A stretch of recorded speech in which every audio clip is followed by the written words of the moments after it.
Halo teman-teman semua, sebelum kita mendengarkan episode podcast kali ini, ada yang spesial dan kabar baik nih buat kalian, terkhusus untuk kamu-kamu kader kami UIN Sunan Kalijaga Yogyakarta. Buat kamu yang punya podcast yang isinya motivasi, dakwah, orasi, kisah inspiratif, dan lain sebagainya, atau kamu punya keinginan buat podcast tapi bingung buatnya kayak gimana, bisa banget kamu buat dan publikasikan di kami Stok. Cukup hubungi Kepala Departemen Humas kami UIN Sunan Kalijaga Yogyakarta atau hubungi kontak person yang ada di deskripsi. Melalui suara yang mengudara ini, yuk kita kembangkan potensi kita. Dan ini pun berlaku untuk seluruh kader ya, untuk ikhwan maupun akhwat. Oke, selamat mendengarkan. Sampai berjumpa di episode selanjutnya. Assalamualaikum warahmatullahi wabarakatuh. Perkenalin, nama aku Lisa Aulia, biasa dipanggil Caca. Jurusanku adalah Sastra Inggris di UIN Sunan Kalijaga, Yogyakarta. Hari ini aku bakal ngomongin tentang sukses tanpa proses. Mungkin gak sih? Sekarang kita ngeliat banyak banget definisi sukses, dan semua itu tergantung dari pola pikir dan juga opini setiap orang. Nah, kita pengen dong lihat sebenarnya sukses tanpa proses ini kayak gimana sih contohnya. Mungkin banyak juga nih yang melihat bahwa Indonesia nih banyak banget nih sarjananya, udah banyak yang lulus magister juga udah banyak, terus yang udah kuliah ke luar negeri juga banyak, tapi kok Indonesia masih gini-gini aja gitu. Apa sih masalahnya? Nah, sekarang kita obrolin tentang sukses tanpa proses. Kalau kita lihat contoh, sukses tanpa proses ini banyak banget contohnya ya. Pertama, orang-orang yang pengen banget dapat nilai bagus tapi nggak mau belajar, akhirnya nyontek.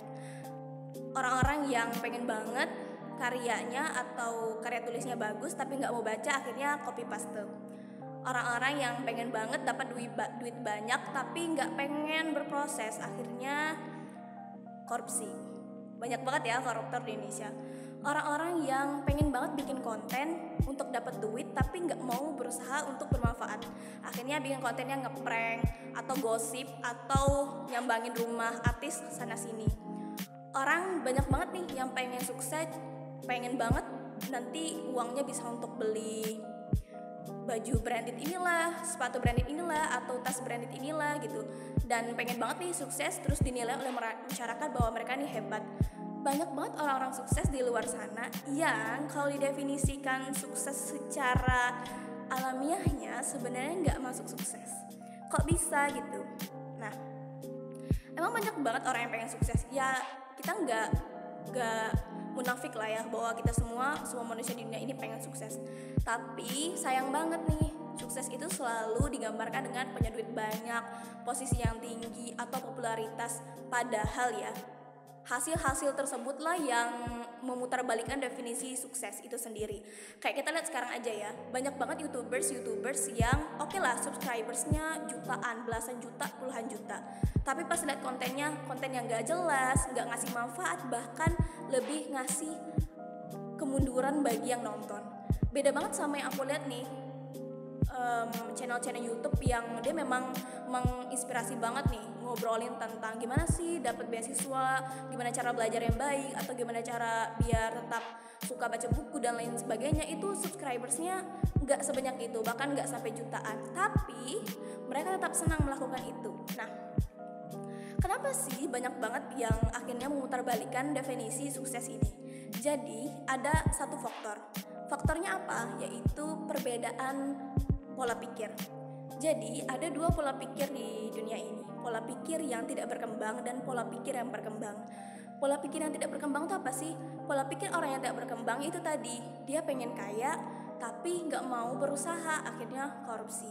Dia pengen kaya raya biar dilihat banyak orang, akhirnya dia beli tas mahal-mahal, terus akhirnya dia menghabiskan uang negara atau menghabiskan uang yang dia punya cuma untuk beli sepatu 2 miliar, atau ngoleksi mobil mewah yang gak pernah dipakai, atau memperbesar atau mempermewah rumah sendiri yang gak pernah ditinggali. Lucu banget kan? Nah, inilah orang-orang yang didefinisikan masuk ke pola pikir yang tidak berkembang. Orang-orang dalam pola pikir tidak berkembang Mereka itu tidak mau menerima kritikan, mereka tidak mau berkembang menjadi lebih baik, mereka tidak mau berusaha keras. Ketika mereka mendapatkan hasil yang tidak sesuai dengan yang mereka inginkan, kebanyakan orang-orang dengan pola pikir yang tidak berkembang ini, mereka bakal mencari cara lain yang lebih cepat atau cara lain di mana mereka bisa sukses tanpa berusaha. Ya aliasnya kalau misalnya ketika mereka udah berusaha terus hasilnya nggak sesuai sama yang mereka inginkan nih, nah mereka nggak bakal mau lagi berusaha dan mereka bakal nyari jalan lain. Dan lagi, orang-orang di pola pikir berkembang ini, mereka tuh selalu menilai diri mereka tuh emang udah cerdas dari lahir, atau mereka tuh selalu menilai diri mereka tuh benar-benar nggak bisa melakukan sesuatu, atau memang udah stuck. Kayak misal, kayaknya aku emang nggak bagus deh ngerjain matematika, atau kayaknya aku nggak cocok menjadi dokter, kayaknya aku tuh nggak sepintar itu deh bisa jadi direktur atau kuliah di luar negeri. Nah, orang-orang kayak gini nih yang mindset atau pola pikirnya tuh stagnan atau nggak berkembang, karena mereka selalu mikir bahwa ya udah jenius itu dari lahir, kayak mikirnya Bill Gates itu jenius dari lahir makanya dia bisa sukses. Emang kayak gitu? Kagak kan sebenarnya. Nah, yang kedua ada pola pikir berkembang. Nah, orang-orang dengan pola pikir berkembang inilah yang bisa dibilang menikmati proses. Jadi orang-orang yang dengan pola pikir berkembang ini, mereka nggak mikirin nih mau nanti mereka jadi presiden kayak, atau mereka nggak terlalu tergila-gila sama hasil, karena orang-orang dengan pola pikir berkembang, mereka mencintai proses dan melihat setiap proses itu sebagai peningkatan kualitas diri. Selain itu, mereka ini juga tipe-tipe orang yang mencintai apa yang mereka kerjakan. Kalian pernah nggak sih mikir bahwa salah satu yang pernah memecahkan rekor pelari tercepat di dunia, seorang perempuan, itu dia mengalami asma tepat 100 meter sebelum dia menyelesaikan finish, tapi dia menjadi pemenangnya. Kenapa? Karena dia melihat makna dari usahanya tersebut, bukan melihat hasilnya, tapi melihat dari prosesnya. Banyak banget contoh-contoh orang-orang di luar sana, kayak kita lihat Michael Jordan dong, seorang pembasket terkenal di dunia gitu. Dia tuh nggak tiba-tiba lahir terus punya fisik dan punya kemampuan untuk menjadi pembasket terkenal di dunia gitu, tapi dia menghabiskan waktu yang sangat banyak, bahkan dia bilang ya, dia tuh bener-bener udah ribuan kali, bahkan ratusan ribu kali berlatih basket sampai dia bisa mencapai posisi dia sekarang. Jadi kalau bisa dibilang, orang-orang dengan pola pikir yang berkembang, mereka tuh melihat makna dari setiap proses yang mereka lakukan. Jadi orang-orang dengan pola pikir berkembang, walaupun mereka tuh berusaha mati-matian di dalam proses mereka, dan ketika mereka menikmati proses tersebut, mereka akan sampai di posisi itu. Itulah mengapa ya, banyak banget kita melihat orang-orang sukses di luar sana yang dia tuh low profile banget, gak pengen terlalu ngeliatin ke orang kalau dia CEO lah, atau direktur lah, atau artis terkenal dan lain sebagainya. Dia pengen ngeliatin bahwa sukses dia itu bukan tentang posisi ataupun uang, tapi tentang kualitas diri. Kayak kita lihat contohnya aja ya, salah seorang CEO namanya Warren Buffett. Warren Buffett itu pernah menjadi orang terkaya nomor 2 di dunia. Jadi dia tuh sering disebut Oracle from Omaha. Dia itu memiliki kekayaan bernilai sekitar 50 miliar US dollar. Itu jangan dirupiahkan ya, itu banyak banget nolnya. Tapi kehidupan Warren Buffett ini gak kayak artis-artis atau kayak ya orang-orang terkenal lain lah yang ngabisin miliaran cuma untuk beli sepatu atau beli sebuah baju. Warren Buffett ini hidupnya sederhana banget, di rumah yang gak terlalu megah sama dengan istrinya. Dan selain itu, Warren Buffett ini banyak banget dia menginvestasikan atau mengeluarkan uangnya ini untuk hal-hal yang bermanfaat, kayak misalnya pendidikan dan lain sebagainya. Kayak kita juga lihat Bill Gates. Bill Gates itu penampilannya sederhana kan, padahal dia tuh orang terkaya nomor 1 di dunia. Dan Bill Gates itu banyak banget ya menginvestasikan uangnya itu untuk pendidikan di dunia. Selain itu kita lihat contohnya nih di Islam sendiri, kayak Khalifah Umar bin Khattab. Beliau itu ketika menjadi pemimpin bukannya semakin kaya, bukannya semakin bertambah hartanya gitu, malah semakin berkurang, karena beliau itu benar-benar berkontribusi secara materi dan juga secara jasmani untuk kemajuan Islam. Jadi kita lihat dong, Umar bin Khattab pun ketika dia menjadi khalifah saat itu bahkan bajunya robek-robek dan cuma punya satu set baju. Kayak kita bisa mikir nggak sih sekarang presiden kita tuh punya berapa jas yang super mahal dong, punya berapa mobil yang mewah gitu. Belum lagi kita lihat sekarang banyak banget nih pejabat-pejabat di Indonesia yang baru aja jabat 1 tahun udah punya 2 rumah, punya apartemen, terus punya mobil mewah, punya jet pribadi. Lucu nggak sih mikir bahwa pemimpin-pemimpin kita ini yang ternyata punya pola pikir tidak berkembang, pengen sukses tapi dari maling alias ngambil uang rakyat. Nah, bagi teman-teman yang pengen banget sukses tanpa proses, pikir lagi deh, kalian tuh pengen hidupnya pengen cuma dapat uang banyak, terus terkenal dan bisa mencicipi begitu banyak hal-hal mewah di dunia ini, atau kalian tuh pengen jadi pribadi yang lebih dewasa, intelektual, dan yang pastinya lebih bermanfaat untuk masyarakat. Jadi kita lihat lagi nih, kalau misalnya orang-orang yang pengen sukses tanpa proses ya kayak gitu tadi, semua cara dia halalkan biar dia bisa sukses. Tapi apakah sukses itu definisinya seperti itu? Pastinya enggak dong. Nah,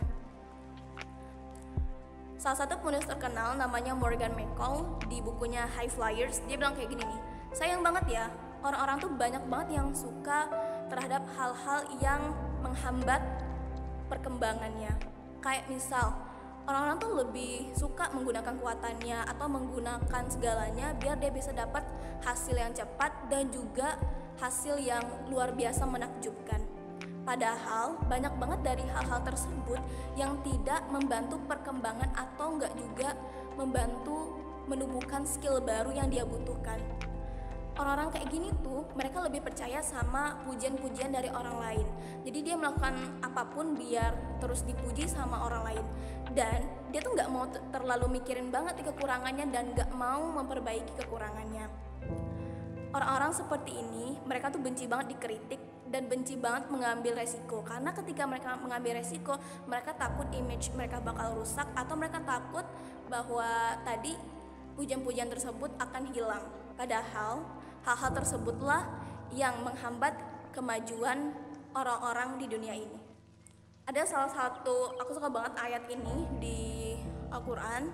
Gak tahu kenapa aku suka, emang udah lama banget suka. Jadi ini Quran surah Ar-Ra'd ayat 11. Allah tuh bilang ya, Allah tuh tidak akan mengubah nasib suatu kaum sebelum kaum itu sendiri yang berusaha mengubahnya.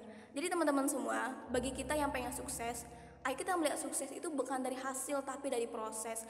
Dan juga pastikan nih teman-teman di saat pandemi dan libur panjang seperti ini terus berproses mencintai apa yang kita lakukan. Saya kayak teman-teman yang suka banget speaking, bisa bikin podcast, bisa bikin channel YouTube. Atau teman-teman yang suka nulis, bisa nih nulis buku, nulis cerpen, bahkan nulis artikel. Teman-teman yang suka masak, ayo masak terus bikin bisnis. Banyak banget karya-karya yang bisa kita buat di saat pandemi seperti ini. Pastikan ketika kita memacu diri untuk berproses, kita akan melihat hal-hal luar biasa dari diri kita yang gak pernah kita saksikan sebelumnya. Dan bagi teman-teman, tolong nih, ayo kita definisikan ulang lagi sukses. Sukses itu gak dari popularitas, gak dari seberapa banyaknya orang yang membaca tulisanmu, gak dari seberapa banyaknya orang yang menonton YouTube-mu, atau gak dari seberapa banyak orang yang mendengar podcastmu. Karena angka-angka tersebut tidak bisa menjelaskan kualitas seseorang. Apalagi proses itulah sebenarnya dilihat dari usaha kita, seberapa keras sih kita berusaha untuk mencapai segala sesuatu. Karena ketika hasilnya pun gak sesuai dengan yang kita harapkan, kita tahu bahwa dari segala proses dan usaha tersebut itu memiliki makna dan juga sesuatu yang akan memberikan perkembangan terhadap diri kita sendiri. Yang pastinya, yuk kita berproses, jangan mengejar hasil. Karena hasil itu tidak pernah mendefinisikan seseorang itu luar biasa atau tidak. Seseorang yang luar biasa, dia akan terus berproses dan terus mencari hal-hal bermakna. Dan pastinya yuk jadi generasi yang bermanfaat, gak cuman pengen sukses, pengen dapat posisi, pengen dapat duit banyak dengan cara apapun. Proses itulah yang akan menjelaskan seberapa dewasanya kita dan seberapa pantasnya kita menjadi seorang manusia. Sekian podcast hari ini, semoga teman-teman suka walaupun aku agak menghajar-hajar, ya ampun. Semoga aku bisa nih sedikit aja memberikan kesadaran bagi diri aku sendiri pastinya di saat pandemi seperti ini, biar kita terus melakukan evaluasi terhadap diri kita, apa aja yang udah kita lakukan, apa kekurangan kita, dan apa yang harus kita lakukan untuk Indonesia masa depan. Karena Indonesia itu udah punya banyak banget definisi orang-orang sukses katanya, tapi kenapa belum juga maju? Karena itu suksesnya sukses dipaksa alias sukses tanpa proses. Sekian, wassalamualaikum warahmatullahi wabarakatuh.